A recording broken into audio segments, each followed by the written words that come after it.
Good morning, नमस्कार. खरं तर आज वातावरण तसं अगदी मोकळं आहे. काही ठिकाणी ढगाळ वातावरण जरी सांगितलं असलं तरी सुद्धा आज आपण बघतोय की मुंबईमध्ये पावसानं काहीशी उसंत घेतलेली आहे. संपूर्ण राज्यामध्ये आज मान्सूनची स्थिती कशी राहणार आहे, वातावरण नेमकं कसं राहणार आहे, चला बघूयात आजच्या वेदर अपडेट्स मध्ये. नमस्कार, मी सुस्मिता. आणि दररोज आपण बघत असतो की कशा पद्धतीनं मान्सूनचे रंग हे बदलतायत. आता श्रावणाला सुरुवात झालीये, त्यामुळे काहीसा हलक्या स्वरूपाचा पाऊस आपल्याला पाहायला मिळणार आहे. पण आजचा दिवस खऱ्या अर्थानं खूप महत्वाचा आहे, कारण आज मुंबईमध्ये यंदाच्या पावसाळ्यातली सगळ्यात मोठी हायटाईड आपल्याला पाहायला मिळणार आहे. साधारणपणे 4.67 मीटर उंचीच्या लाटा या आज मुंबईच्या समुद्रामध्ये किनारी भागामध्ये आपल्याला पाहायला मिळणार आहेत. आणि त्याचा थेट परिणाम म्हणजे आज आपण बघतोय की आभाळ हे असं काळशार झालेलं आपल्याला दिसत, थोडंसं अंधारून आलेलं आहे मुंबईमध्ये. साधारणपणे 12 वाजून 10 मिनिटाच्या दरम्यान ही अशा पद्धतीची हायटाईड आपल्याला पाहायला मिळते आहे. 12च्या दरम्यान ही हायटाईड असल्यामुळे त्यावेळी जर मोठ्या प्रमाणात पाऊस झाला तर त्याचा थेट परिणाम हा मुंबईच्या वातावरणावरती नक्कीच होत असतो.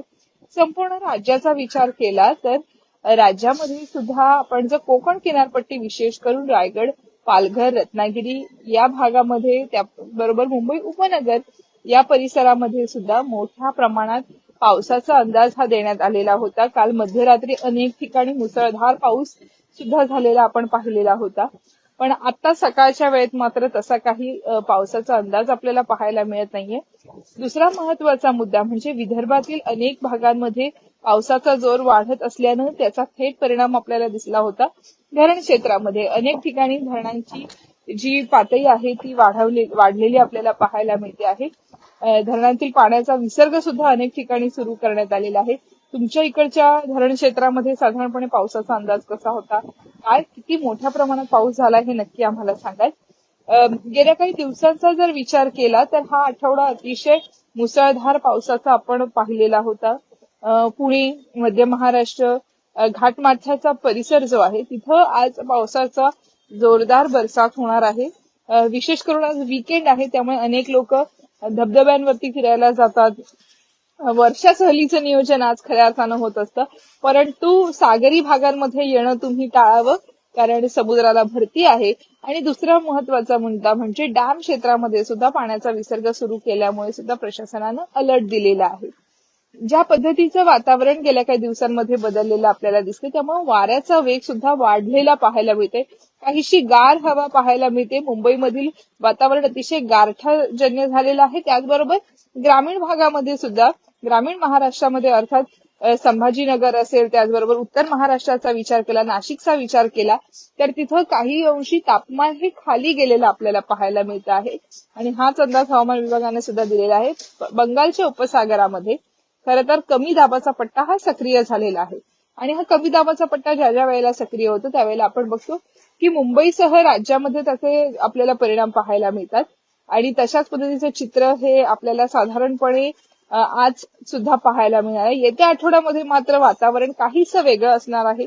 पावसाची उसंत आपल्याला काही ठिकाणी पाहायला मिळेल, काही ठिकाणी तापमान सुद्धा वाढणार आहे. त्यामुळे तुमच्या आजूबाजूच्या परिसरात नेमकी काय स्थिती होते हे आम्हाला नक्की कळवा. ज्या पद्धतीचे अलर्ट्स वारंवार दिले जात आहे त्यामध्ये विशेष करून 3 ते 4 तास आधी पावसाचा जोर वाढेल अशाही पद्धतीच्या सूचना देण्यात आलेल्या आहेत. घाटमाथ्याचा विचार केला तर त्या भागामध्ये रेकॉर्ड ब्रेक पावसाची नोंद या संपूर्ण मान्सून मध्ये झालेली आहे.